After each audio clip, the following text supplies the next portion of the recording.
Okay, in the last video, we learned the three parts of creating a loop, and that is how do we get in by initializing it, and then how do we get out by having a input that allows the user to be able to say, no, I don't want to go around anymore.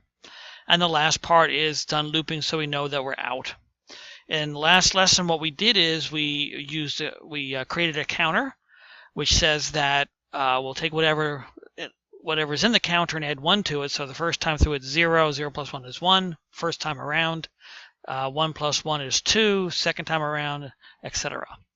All right, so the next thing we want to do is they're going to charge for the ride, and that's going to change each time. So we have to ask them what they're charging for the ride. So that's going to be an input, so I'm going to add that right here. I'll call this ride charge. And I'll say how much for the ride? Question mark. Yeah, why not? All right, so it's going to go ahead and take the ride charge in, and that's fine. The problem is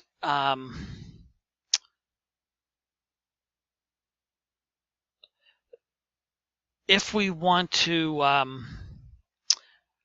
well, let's just go ahead and see what happens. Let's go ahead and put an output here. And I'll say the total amount collected, is, all right, collected is $, and then we'll join that with ride charge. Okay, we're going to do this wrong first so you can see how to do it right. All right, so let's go ahead and see what we've done. Okay, when I run it, it says how much for the ride, and I'll say $10. And it'll say, ooh, okay, we've gone one time, so the counter's still working. And say amount collected is $10, so that's absolutely perfect. So everything is running fine. Then I'll say yes, and then we'll have another rider. And I'll say, well, for this ride, it's $20.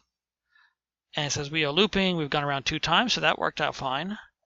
And then it says we have collected $20. Well, we haven't collected $20, just collected $20 this time. We already collected another 10, so this should be 30, and it should keep a track of how much money we're bringing in.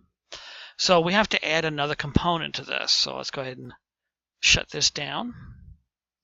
What we need is something called an accumulator. An accumulator simply accumulates values.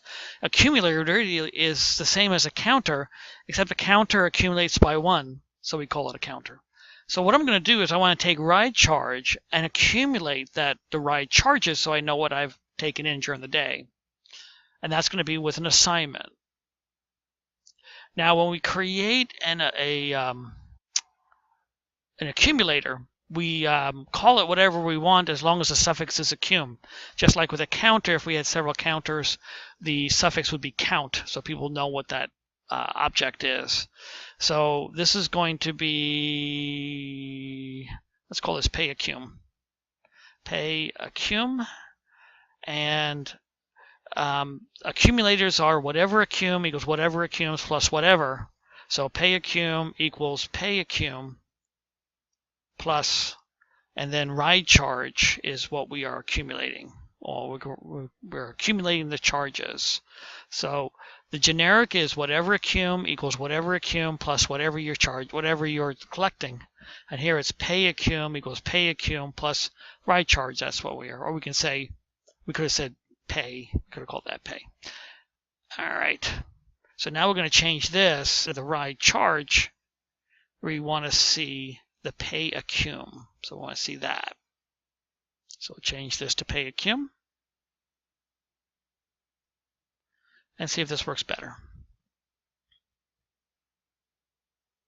How much for the ride? 10. Okay, one time, $10. All right, that's working. Want to go again? We'll say yes. There's another person waiting to go on the ride. This person doesn't look very bright, so we're going to go ahead and charge him $20. He says, okay. Now we've gone around 2 times, and we should have been collecting $30. $10 from the first and $20 from the second. Sweet, it works. Let's go around one more time. And we'll say yes. This guy seems kind of bright and on the ball, so we'll only charge him $5. And now we've gone 3 times, 10, 25, so it should be $35. And that's what our accumulation is. Great, so this is working perfectly. All right, one last thing they want us to do, and we can do that with this one, is they also wanted to know what was the average amount charged. And so the average amount is going to be the total of what we've collected divided by how many times we've gone around, or how many people we have seen. So let's go ahead and do that. Let's go ahead and we'll do an assignment. Right, it has to be after pay accum because we're going to be using pay accum and we're using counter, so it must be after these two. So I'm going to call this pay average, and that's going to be equal to pay accum divided by counter. Is that right? See, come on, counter. Okay, and then I'll have another output, so let's go ahead and copy this, paste it in since it's fairly similar. I'll make this a little bit smaller so we can see what we're doing. Okay, the average amount collected, and that is going to be pay average. All right, so let's see if this works. I'm going to run it only twice.